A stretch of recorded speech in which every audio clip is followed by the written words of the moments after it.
Welcome to Khyati connects. నేను విద్య. ముద్రగడ పద్మనాభం సంస్మరణ సభ కేంద్రంగా ఏపీ పాలిటిక్స్ లో రాజుకున్న చిచ్చు ఇప్పట్లో ఆరేలా కనిపించడం లేదు. నిన్నటిదాకా బెజవాడ నేత బోండా ఉమా చుట్టూ తిరిగిన ఈ రాజకీయం ఇప్పుడు గోదావరి జిల్లాకు పాకింది. టీడీపీ సీనియర్ నేత fire brand MLA Jyothula Nehru ఈ ఎపిసోడ్లోకి ఎంటర్ కావడంతో సీన్ పూర్తిగా మారిపోయింది. సొంతపాటి నేతల వ్యవహార శైలిపై, ముఖ్యంగా బోండా ఉమా చేసిన వ్యాఖ్యలపై జ్యోతుల నెహ్రూ స్ట్రాంగ్ కౌంటర్ ఇచ్చారు. ముద్రగడ సభకు తాను ఎందుకు వెళ్లాల్సి వచ్చిందో క్లారిటీ ఇస్తూనే వైసీపీ అధినేత జగన్మోహన్ రెడ్డి పన్నుతున్న మైండ్ గేమ్ ట్రాప్ పై టీడీపీ నేతలకు మాస్ వార్నింగ్ ఇచ్చారు.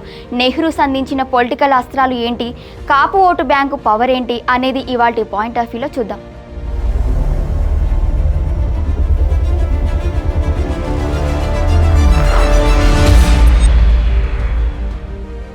ముద్రగడ సభకు వెళ్లిన నేతలంతా అధిష్టానాన్ని బ్లాక్మెయిల్ చేయడానికే వెళ్లారంటూ జరుగుతున్న ప్రచారంపై జ్యోతుల నెహ్రూ తీవ్రంగా మండిపడ్డారు.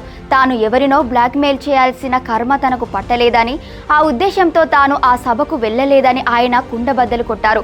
కేవలం సామాజిక వర్గ సమీకరణలో భాగంగానే సభకు వెళ్లామని ఆయన స్పష్టం చేశారు. ఈ అనవసర రాద్ధాంతం వెనుక ఏపీ ప్రతిపక్ష నేత వైఎస్ జగన్ మాస్టర్ మైండ్ ఉందంటూ నెహ్రూ చేసిన వ్యాఖ్యలు ఇప్పుడు సంచలనంగా మారింది.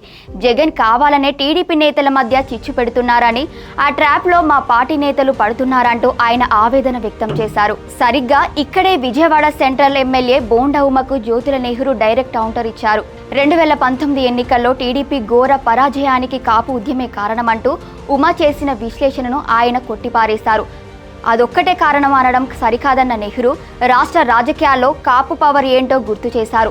ఏపీ రాజకీయాల్లో కాపులే కింగ్ మేకర్స్ అని, రాష్ట్రంలో మెజారిటీ కాపులు ఏ పార్టీకి మద్దతు ఇస్తే ఆ పార్టీ అధికారంలోకి వస్తుందని చారిత్రక సత్యమని నెహ్రూ కుండబద్దలు కొట్టారు. కాపుల మద్దతు లేకుండా ఎవరు ప్రభుత్వాన్ని ఏర్పాటు చేయలేరంటూ ఆయన చేసిన ఈ వ్యాఖ్యలు ఇప్పుడు ఏపీ పొలిటికల్ సర్కిల్స్లో హాట్ టాపిక్గా మారాయి.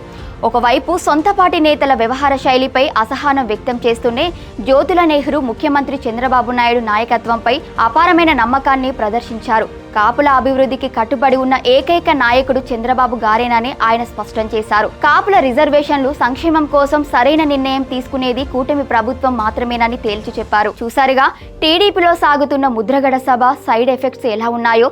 జగన్ ట్రాప్ లో పడొద్దు, కాపుల సత్తా గుర్తించండి అంటూ జ్యోతుల నెహ్రూ ఇచ్చిన మాస్ వార్నింగ్ తో పార్టీ నేతలు సైలెంట్ అవుతారా, లేక ఈ వివాదం ఇంకెన్ని మలుపులు తిరగబోతోంది?